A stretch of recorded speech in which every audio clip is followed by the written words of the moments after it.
Also back with Gwinnett Lawns in beautiful, oh yeah, Atlanta, Georgia.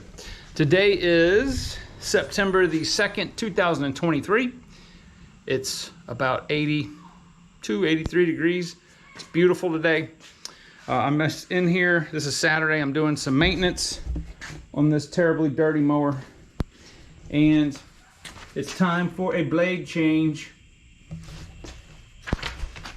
All right, so I have wore out the second set of Ballard Ripper blades, and I'm gonna show you, and I've also got a sheet. I wanna kind of give you the history of what kind of hours I'm getting out of blades, and I wanna see if you guys, I guess mainly that cut the lower grasses like Bermuda and Zoysia and all that, around 2, maybe 3 inches and lower, what kind of life you're getting out of your blades. The soil in Georgia is extremely harsh. It's very abrasive. It's full of granite dust and silica, and that makes it like running the blades through a sandblaster basically. So I'm going to show you the blades here real quick. This is the set that I just took off. Camera's taking a nosedive here. Hold on. So again, as I've showed you guys before, the part on the blades here that wear off are the lift area. This is the set that I just took off. This is the previous set of Ripper blades. Here is the gold hybrid blades. They're actually fair, a little bit better.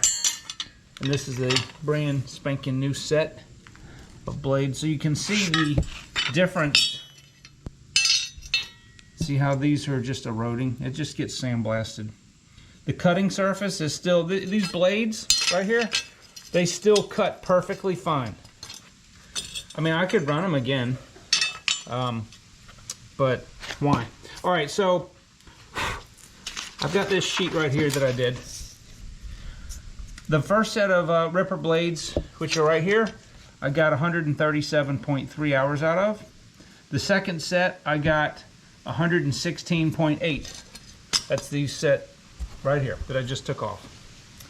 The Ballard Gold Hybrid blades, I was only able to get 67.4 hours. And I could have run these a little bit longer, but you can see how thin the end of that is getting, and see they kind of get bent because they're so thin now. The factory set of blades, the first set I got 76.5 hours out of. Second set I got 94.6, and then I switched to using the copperhead blades, which I got 109.1 hours out of. This is an actual factory blade right here. This is a high lift blade. I no longer use high lift, and the reason is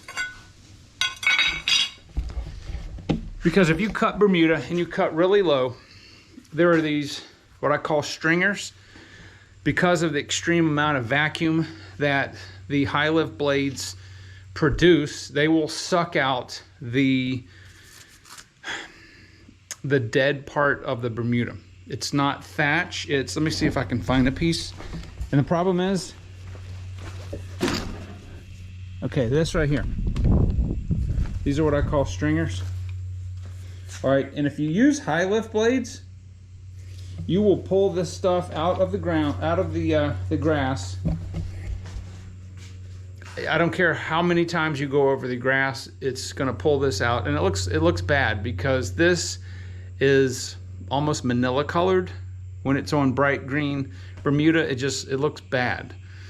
And I found out, and I didn't really think about it until I started using the Ripper blades. Don't need to be using high lift blades on Bermuda. I will no longer, even if I wasn't using the Ballard blades, I would not be using high lift blades. High lift blades are great for longer grasses that you're cutting at a higher level, like fescue. I don't know what you guys are cutting St. Augustine because we don't have that here.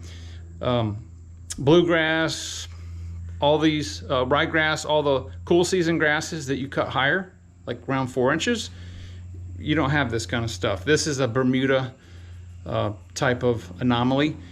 Even zoysia doesn't have that, so not as bad. It can to a certain extent, depending on which variety you have. But high lift blades, no longer. And since I stopped using the high lift blades, I don't have that problem. So it saves me time on blowing, saves me aggravation, because I was going back over the yard multiple times, and it just, the blades, they don't chop that stuff up.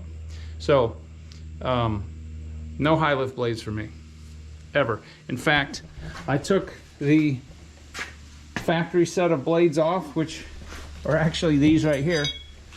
These are the factory blades that came on this new trimstar, and I put a set of the Ballard hybrid blades on there because at this present time, I'm going to tell you that for what I'm doing for this Bermuda, and with a good power shoot blocker, you cannot beat those ripper blades.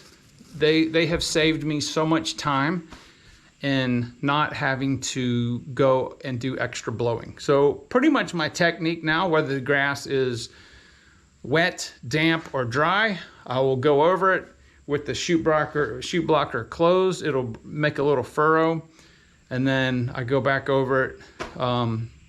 What I'll usually do is I'll do an inside pattern, so I continuously am moving the clippings, and because I'm using the ripper blades, it just continues to mulch the stuff up to where there's almost nothing left. And then the very last row where I've got the clippings, I open the blocker and I just discharge them, and I don't have to blow the yard off.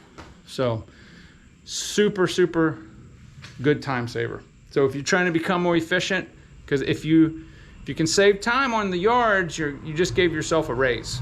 Okay, just always remember that. If you can save 10 to 15% the amount of time on every single yard, you just gave yourself a 10 to 15% raise without having to raise the price on the customer. So I like these. I like the ripper blades much better than the hybrid blades. I don't think these last as long.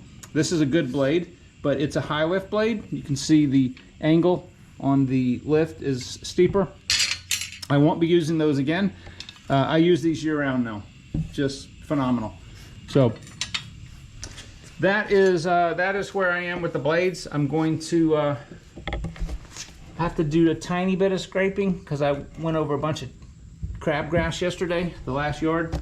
But I'm going to put these ripper blades on here and going to do some other maintenance to the mower. But I highly suggest, if you haven't tried those blades, to try them. They work really good. So all right guys, I hope that was helpful. I like to keep track of, I have a spreadsheet that I made for every piece of equipment that I have, and I can go back and look at what hours I log every Saturday or Sunday, but mostly Saturdays. I will go and sharpen my blades, take care of any of the deck stuff, and any other maintenance that the mower needs, weekly maintenance. And good stuff, man, good stuff. So if you got the right equipment, it will save you some mega time. All right, well, that's all I have for today's video right now, and I will see you guys on the next one.